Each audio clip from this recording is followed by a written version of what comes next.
Wow, thank you, Edmund. That's quite an intro. Hopefully that was recorded somewhere. I am excited to be here, probably as excited as Edmund. I am going to show you brand new material from my upcoming book, which I'm currently writing. So this is the first time I've presented it, so if it's rough, if it's confusing, if you walk out of here scratching your head, I'll take that as constructive feedback that need to go back to the drawing board.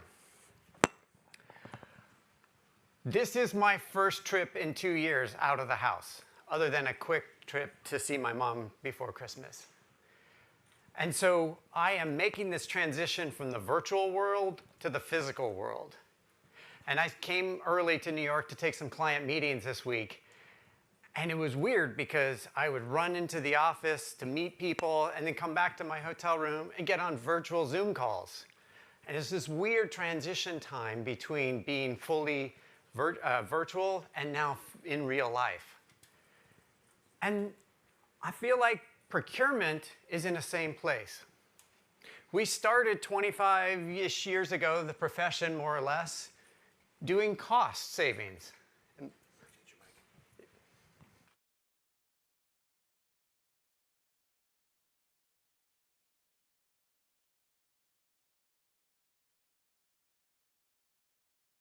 Don't mind the wizard behind the curtain. We started doing cost, 3 bids and a buy, and that was revolutionary. And then we moved to total cost in the early 2000s. And I would argue that we are at a transition moment from total cost to total value. And so we are sitting in this transitory space between those two. And so I would argue that it is our business. We are in the business of building the 21st century supply chain. And yes, us as procurement are part of the supply chain. Because our goal is to build secure, robust, resilient, green, socially conscious supply chains. That's our job. And it's particularly procurement's job because most supply chains consist of external third parties. Who better to deal with third parties than us? And so to create total value, we do it through 1 through 5 on this screen. We are going to facilitate innovation, risk, resiliency, advanced cost, and ESG. And we're going to do that with new culture, new talent, new skills, which you've heard today in some of the sessions, and of course, new technology, Orchestro being one of those pieces of technology. And so we sit at this moment between cost, and total value. We're not there yet. We're in this in-between space. And so this in-between space is liminal, is what's known as liminal. It's a very academic word, and I love bringing obscure academic words into business lexicon. But it's really just that space in between two things. So a good example, oops, there we go. Dusk is the liminal space between day and night. It's that transition time. Dawn is that transition from night to day. Because I'm a historian by training, I like to start with historical examples. So let's go back to World War I. Why is World War I important? In fact, it is the most important event of the 20th century that affects what we're doing today. And in 1914, when war breaks out, and by the way, war broke out by accident in 1914. Nobody thought that they would go to war for 4 years. But at the end, in 1918, all 4 empires, the German Empire, the Russian Empire, the Ottoman Empire, and the Austro-Hungarian Empire, cease to exist. And you get nation states. And you can see on the map, it's a little hard to see, but essentially, going from empire to nation state created a liminal space. And the risk sits in that liminal space in particular. And if you look at the Ottoman Empire, you can see that it's most of the Middle East countries. And for sure, those are still in a liminal space. And they're still contested today. And of course, you only need to open the news to see that the former Russian Empire is still under conflict today. So if you want to understand today's current events, go back to World War I, and you see that liminal risk. Speaking of the former Ottoman Empire, the United States just spent $5.8 trillion, with a T, trillion dollars over 20 years to help reset the political agenda in part of the former Ottoman Empire. And we weren't successful. Turns out Western countries aren't terribly successful at redefining the Ottoman Empire. But what I want to call your attention to is a trend that happened over the course of that time, is that the American military increasingly relied on contractors, or in our vernacular, suppliers. And so they offloaded everything from food service to maintenance. And of particular interest, maintenance of weapon systems, maintenance of tanks, jeeps, helicopters. And so the liminal space is that between the employee and the contractor, the soldier and the contractor. Because what happened when the US pulls out of Afghanistan, they bring the contractors with them. And that's all the know-how on how to maintain these weapon systems. And so with that, and more importantly, with these high-tech weapon systems, the contractors own the intellectual property. So that liminal space between employee and contractor is important. And if you look at military procurement today, we are dealing with, the American defense industry is dealing with huge problems with suppliers unable to deliver and the DoD able to print, 3D print things, but they're not allowed to because they don't own the intellectual property. So IP risk is a real problem. By the way, I like to think the guy in the helicopter, the Taliban guy in the helicopter, is Googling how to turn on the helicopter. Okay, another former Ottoman Empire is the Iran. And what's interesting about the Iranian centrifuges at the nuclear power plant Natanz, get that out right, is the liminal space here is between physical and digital. And if you look at the facility, you can't see it on the screen, but they did not put the public internet into there as a safety measure. So it was physically separated like a moat around this facility so that no hackers could come in. So we call that in the security business air gapped. It's air gapped so no digital can get into that facility. Pretty secure, right? Physical, we have a physical barrier against the digital. And yet, in December of 2009 and January of 2010, they experienced a 200% increase in the failures of their centrifuges. If you go back and do the math, I'm sure I'm wrong on the percentage, but it's a huge amount. It went skyrocketing. And so what happened is that a worm crossed that air gap. It bridged the physical divide and got into their facility, a computer worm. Now, how that happened is speculation, so I'm not even going to speculate, but there's several books about this. But what happened is once the worm got in, it attacked the Siemens controllers. These are industrial logic controllers, or PLCs, and they are in every manufacturing plant, every industrial building, every warehouse, and they are controlling our dams, our electric grids, all over the place. And as soon as that worm got in, it wreaked havoc. And the only reason that they found out about this is because somebody accidentally walked the virus out of the facility. And that's in 2010, for those of you that remember, the Stuxnet worm that proliferated all over the world very quickly came from here. And this, for the record, was an act of nation-state sponsored, it's a nation-state sponsored attack. But the takeaway for this is that physical-digital divide. That liminal space between the two got bridged. We, as procurement practitioners, are in a liminal space when it comes to risk management. We have spent the last 2 years illuminating our supply chains. And I'm sure you have some version of this slide. And you have tools that fit nicely into these buckets. But that's illumination. That's not risk management.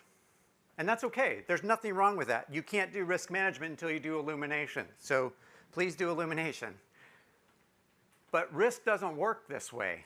This assumes a very linear way of managing risk, because if you look at the pandemic, it cut right across all those, didn't it?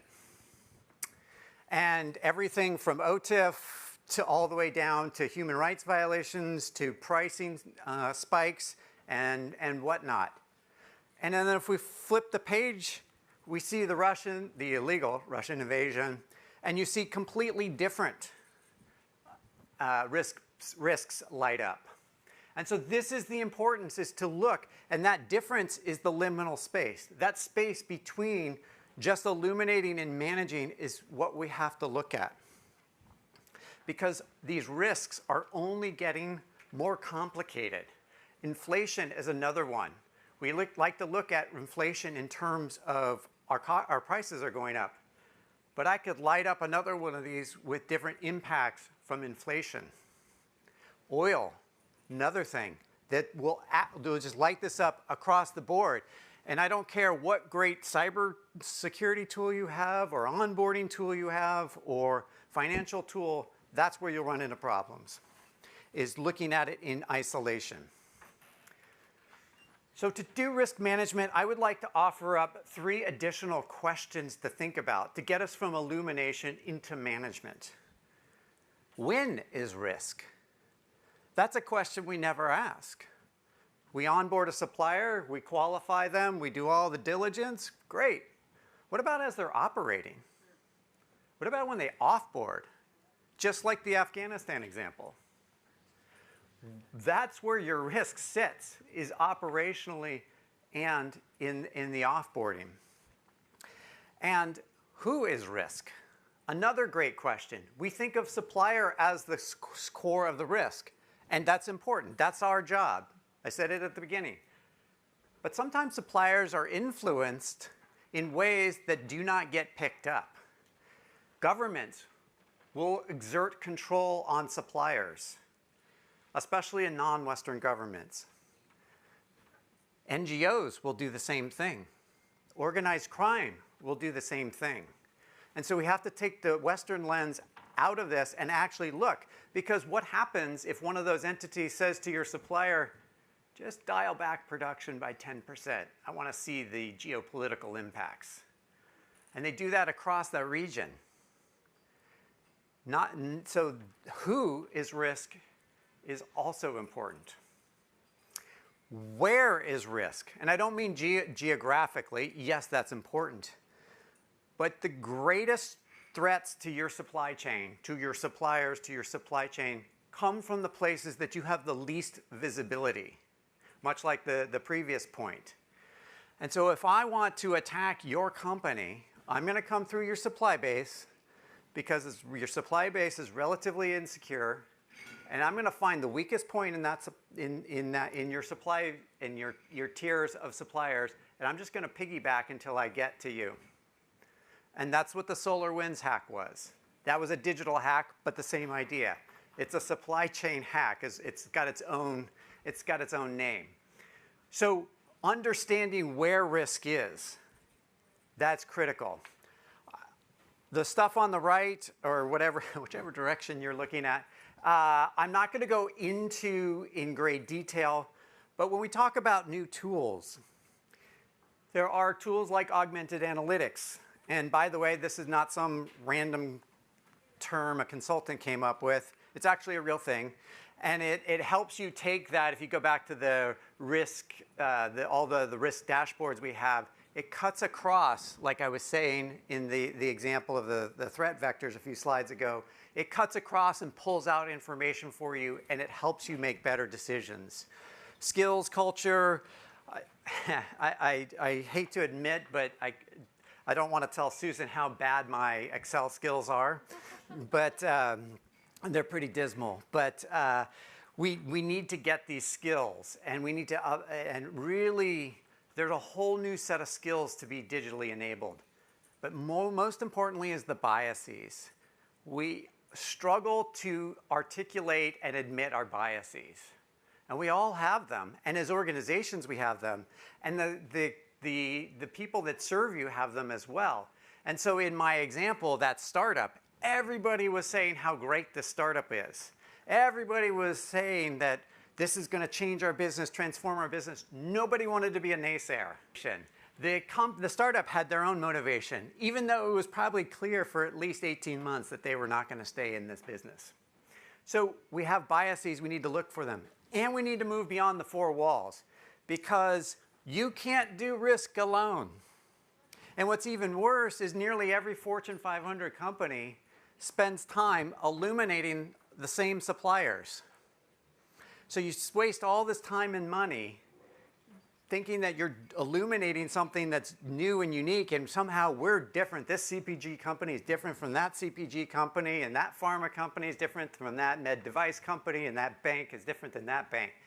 Guess what? You're all using 90% of the same suppliers, and you're wasting all this time and money illuminating something that is really a commodity.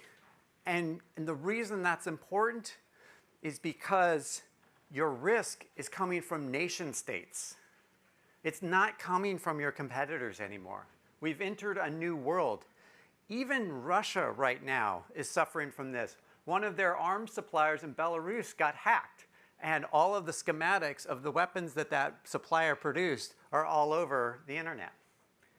So when nation states are involved, it's a whole different scale, and the only way you can do this is to come together with others in the same situation. So, 3 things to do now. You have to reduce the number of suppliers you manage. The number of clients that I have that have 50,000, 75,000, 100,000 suppliers, they're proud of that, but that to me just says risk all over it. That is a problem. You cannot manage 50,000 suppliers. You just can't do it. You certainly can't manage 75,000. And 100,000, I'm just going to laugh you out of the room. Because you just do not have enough resources to manage them effectively. Remember, onboarding, operational, offboarding, that's why we lose focus in operational and offboarding. And so we need to reduce that. Move these off to other entities, the third-party entities that can manage this for you. There are great technology solutions emerging. They have their own risks too, so it's not a panacea. But we need to get a handle on it. And if you have 50,000, my argument is that you should have 100 Tier 1 suppliers, 1,000 Tier 2, and that's who you manage. Everybody else, get them out of your systems, because they're just posing a huge risk for your systems. And we haven't even talked about how vulnerable your P2P systems are. But that will be for another time.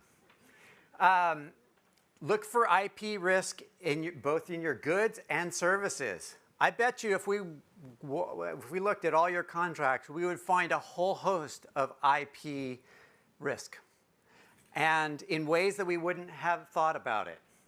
And then redesigning and simplifying our processes.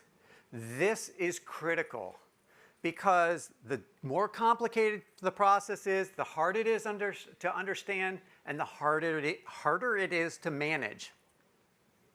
I'll give you a bonus one on this one, mainly because I forgot to add it before I put it in, so I'll just call it a bonus. Is for your Tier 1 suppliers, actually do mini think tank sessions, half a day, a full day. Bring people in who are not invested in the outcome, which means no analysts, no consultants, no vendors.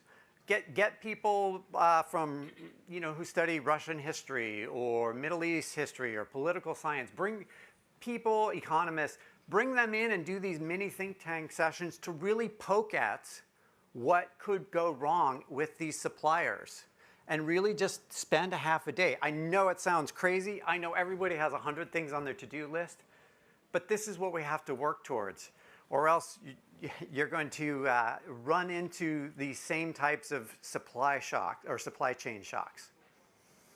Now, I started by saying that liminal spaces are that space in between two things.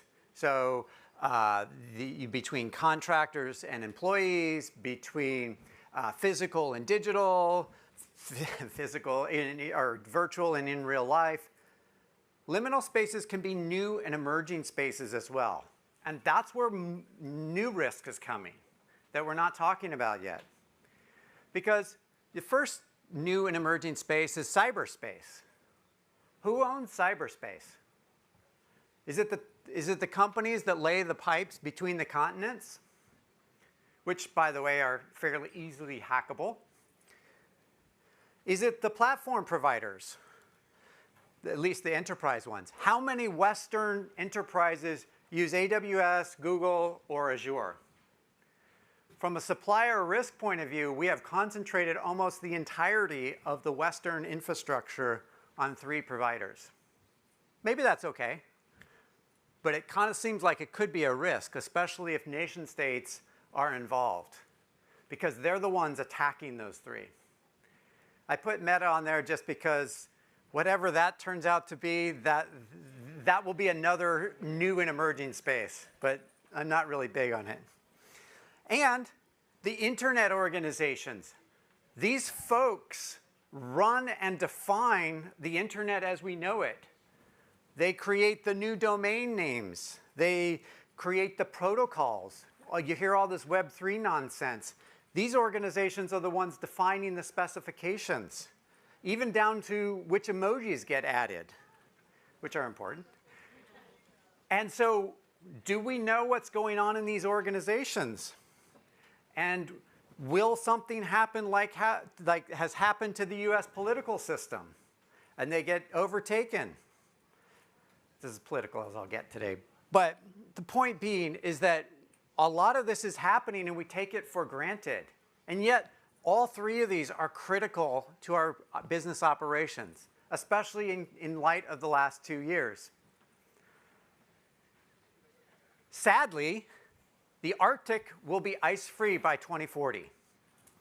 So shipping lanes, which is going to be, it's already an environmental catastrophe. In the meantime, as the ice melts, new shipping routes are being added. And guess what these routes are? Contested spaces. These are liminal spaces, especially in regards to ownership, because not one country, countries claim ownership, but not everybody agrees on that. And so I would call your attention to the Northern Sea route, which is the yellow one, kind of hard to see, but that runs through the Russian Federation. And Russia has already spun up 50 former Soviet Union, military bases, because the Arctic's full of untapped natural resources and shorter routes. And incidentally, China is partnering with Russia on the development of this route. Meanwhile, the Northwest Passage runs right through Canada, or through Canada's territorial waters. Now, not everybody agrees, but Canada certainly thinks so. And so the question becomes, who owns these? How do we police these? If we're going to put commerce through there, because I guarantee you some consultant's going to come in and say, hey, let's start putting, let's run our optimization model through the Arctic. So these are liminal spaces that we have yet to define. And then there's, of course, my favorite, Elon is going to go to Mars. And this is the difference between corporate ownership versus government versus government. Who owns Mars? can a commercial entity own Mars? We can't even agree on the Arctic. How are we going to agree on Mars? And because when he goes there, if he goes there first, does that give him first right of refusal? And my estimation is, and this is a guess, but I think nautical rules would apply, or nautical laws would apply, which is a whole different set of legal things. So this is certainly an emerging space, and it sounds way far in the distance, but it's actually not as far as we would think. And so the implications of this are huge, especially if a company, a publicly traded company, can own this. And we really haven't seen this since the British East India Company in the 1700s and 1800s basically conquered what is the modern day India, Pakistan, and Bengal, and that area. So we could be coming into another conflict. So all of this is to say is risk sits in these different liminal spaces. And so when we come back to the beginning, the reason I chose to talk about risk management is I think it illustrates this point. Because innovation sits in liminal spaces. Yep. Yeah, okay. I can project. Oh, okay, there it is. I can project too. Don't worry. To do innovation, to find suppliers to do innovation, you have to look in liminal spaces. You can't pull up the phone book. You can't do a Google search. You can't do a supplier identification search. It doesn't work. Innovation sits in liminal spaces. Risk sits in liminal spaces. Advanced cost savings sits in liminal spaces.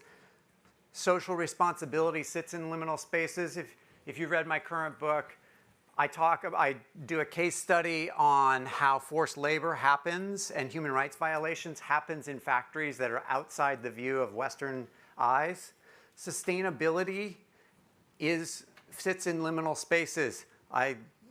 Good that we do supplier ratings, good that we do carbon emissions, but to move the needle, we have to move into liminal spaces. And so when you take this together, all of these 5 things together, this is our agenda for the next 10 years. And this is why I'm excited about procurement, and this is why I think now is absolutely the greatest time to be in procurement. Thank you. All right, wow. Dr. Epstein, thank you so much.